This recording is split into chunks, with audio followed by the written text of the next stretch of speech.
Hello everybody, it's Monday, it's time for the Blood Red Review. I'm Kristian Walsh and I'm here with Ian Doyle, talking about the 3-0 victory over Watford. Ian, you were at Vicarage Road, job done? It was job done in the end anyway. Certainly for the first hour, Liverpool were perhaps not quite at their best, but there was always a sense that they had another gear, that they could step it up, and that's what they did in the last quarter. 3 goals, 3 very good goals in fact.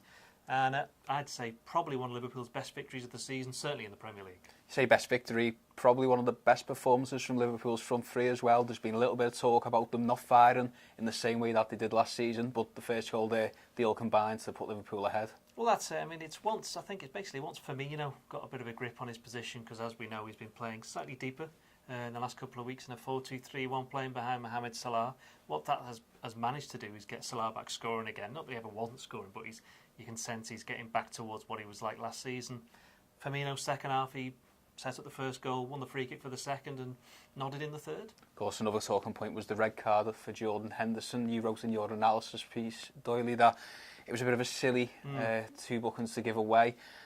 How much of an impact do you think it'll have on Liverpool for the derby, but also just with his relationship with the fans, if you will, because he's been getting a little bit of stick as it is, and then this red card just sort of adds it, doesn't it? It was a strange one in the sense that you could see it coming, but you could see it coming from the sense that it was almost like he was trying a bit too hard to impress.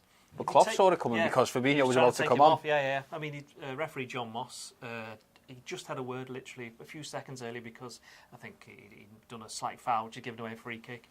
And then once you saw him running over to Capu, you're thinking, oh no, don't. And then he did. In terms of how it's going to affect Liverpool, obviously, as you said, he's not going to play in the derby. Liverpool miss him. He has this ability to move the play on quite quickly, which I think is underrated. Some of the other midfielders perhaps hold on to the ball a bit too long. That's actually a strength for Henderson. He wants to change the passage of play, pattern of play. Maybe he's not quite as creative as some people would like, but he was playing a defensive midfield role at Watford. That wasn't really his job. So I think he'd actually played quite well, but it's almost like one step forward, one step back.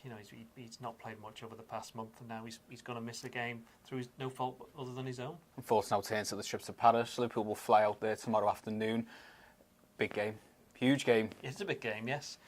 Big game for both teams, which I think is something we cannot overlook. I mean, if Liverpool win, Paris Saint-Germain they're out. They're almost basically out, aren't they? Yeah, they're not quite out. They may still have a chance of staying in, but they're more or less out, and for them, obviously we're waiting on to see whether Neymar and Mbappe are going to be fit. I would imagine they probably will be.